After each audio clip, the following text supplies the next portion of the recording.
Hello and welcome to another chat. This one is going to be about the implications of Russia losing its naval base in Tartus, Syria. At the moment, it does look like it's going to lose that naval base. I haven't done a talk in a while, but let's get on with it. I'm H.I. Sutton. I'm an independent defense analyst. These videos are unscripted, unedited. That'll become obvious. Usual caveats apply, actually much more than usual caveats apply. At the moment, the situation is developing really fast. I'm recording this on the morning of the 8th of December. I'm sure by the time you watch it, a lot of things on the ground will have moved, but the implications are much more enduring. And that's what I want to focus on. I'm not just going to chase the latest news. Tartus is a really important naval base for Russia. It's its most important naval base outside of Russia itself. And it is home to the Permanent Mediterranean Sea Task Force. It also has a number of sort of vessels and capabilities. There's usually several cruise missile capable warships, 2 to 3 of those, 1 to 2 kilo submarines, which can also fire cruise missiles. There's a coastal battery with Onyx missiles. That's very capable. There's, of course, air defenses, radars. Auxiliaries are really important. Things like oilers. These ships, less glamorous than warships, but equally, if not more important, really, when it comes to sustaining operations overseas. And there's also civilian vessels used by the Russian government, the famous Tartus Express or Syria Express that used to sail between Tartus and Russia's ports in the Black Sea. That now has to go the long way around thanks to the war in Ukraine. I'll come back to that point. But that's really important. That will be important for getting any equipment and personnel out of Syria, probably. If they can't get ships in there to get the equipment on, they're going to have to leave it behind. That'll be an even bigger blow for them. So Tartus looks like this. You'll see it in lots of satellite imagery. The Russian naval base is basically that area there. They tie up the ships and warships and submarines on the northmost quay and civilian cargo ships on the southern side of the quay. They also have access to the sea wall and the area highlighted there just on the northern side of that quay. They put their air defenses and their anti-ship missiles there, things like this. Currently, they have 1 submarine, 3 frigates, 2 auxiliaries, and also a spy ship in the Mediterranean. I think the spy ship is a bit separate, but the rest of them are their current capabilities. This map is from Van Locken. He is ex-Belgian Navy, great guy. Follow him, just looking what is currently in the Mediterranean. Just as a note, the Syrian Navy does exist. It's tiny, it's insignificant. I don't think it's going to play any material role other than how fast it changes sides or surrenders might impact how quickly Russia has to exit Tartus. So Tartus is on the eastern side of the Mediterranean Sea, Syrian coast, of course. There's also an airbase nearby, equally important. I'll also come back to that. What's happened in the last few days, and this is happening really quick, the rebels were able to take Aleppo and then Hama. It seems that they've taken Homs. Damascus has also had an uprising. It seems they've taken Damascus. So the Russian assets on the coast are in essentially now the only part of the country that is, if you like, the Assad regime, the Syrian dictator that Russia supports.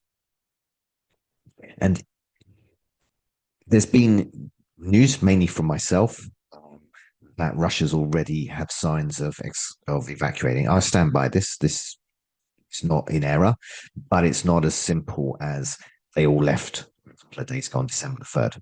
They've been backwards and forwards, and they've been trying to pretend that things are all normal, and they'll be doing exercises. And so if you listen to people saying that it's all normal, it's not. This show of force probably aimed more at the Western audience and the internal Russian audience than anyone in Syria. No one in Syria cares about these missile launches, I don't think. It's all for show.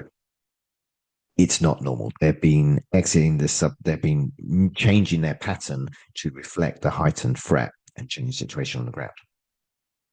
And even as I'm writing this, just in the last few minutes, these videos of statue of the older Assad, so the original Assad dictator, his son is now the dictator.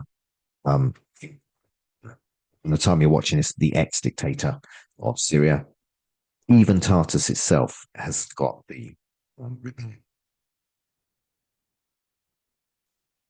so significance. Tartus on the edge of Mediterranean. The Mediterranean is halfway to an inland sea. There's three choke points that limit access to Mediterranean: Gibraltar, west, the Bosphorus, which Turkey controls between Black Sea and Mediterranean, and Suez Canal, which Egypt controls between the Mediterranean and the Red Sea, and from there, Indian Ocean, Pacific. So, so what does this mean for Russia? The most obvious thing, they lose their naval base in Mediterranean. But it's also going to lead to a much weaker position in Africa. They've been really focusing on turning African governments into on Russian favor, basically, and they do it by supplying military assistance. The countries I've highlighted in orange are just some of the countries in Africa they have a presence at. Um, it's much more complicated. You could color the whole of Africa different shades of orange, really. Key thing is that Syria is vital to getting their supplies, their weapons, and things like that into those countries. They can fly people in and out on civilian airliners essentially and go various routes. The transport aircraft have had to fly via Syria and land in Syria for fueling and stuff like this. So without that base, the air base in particular, they are not going to be able to support logistically their assets in Africa unless they find alternative basing and routes. That means finding friendly countries or using ships more. The problem with ships is it's much slower, much further. And some of these countries are quite inland where they're presence. They could develop some new naval bases, possibly in Libya, possibly in Sudan, possibly in Equatorial Guinea. Um, any of those are going to take time and money and be quite a big drain. So, what does this mean for Ukraine? Well, Russia is undoubtedly weakened. Anyone who's not seeing it that way is wishful thinking or yeah, a bit confused, I'd say. There's no doubt that this is bad news for Russia. Can't spin it any other way. From Ukraine's perspective, it means that Russia has competing crisis. It's now distracted.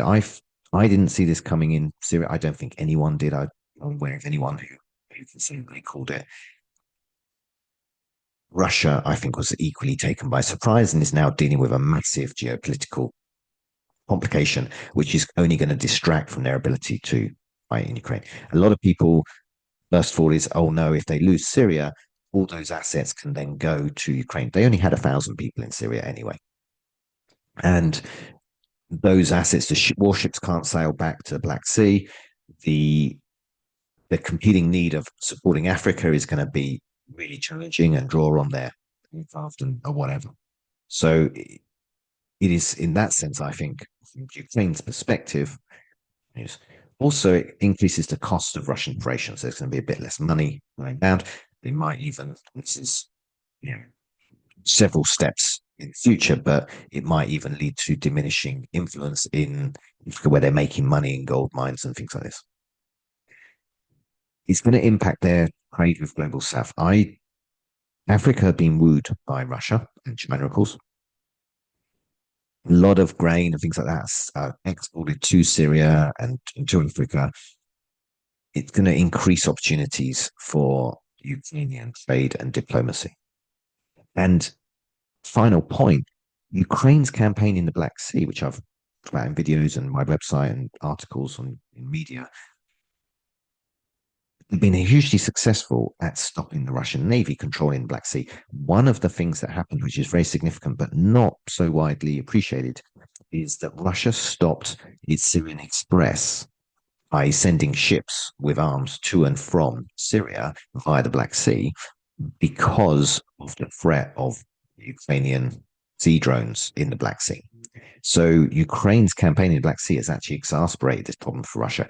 There aren't ships; it can't just send ships from Black Sea down to reinforce its troops or evacuate troops from Syria easily. They've got to go the long way round from the Baltic and so on.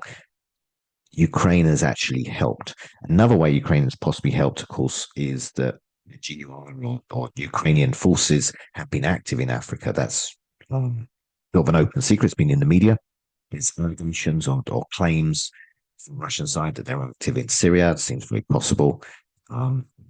Yeah, Russia's got a lot to worry about. Cool. So with that, I will let it go. Thank you. This has been a short video, but hopefully informative, interesting. Thank you.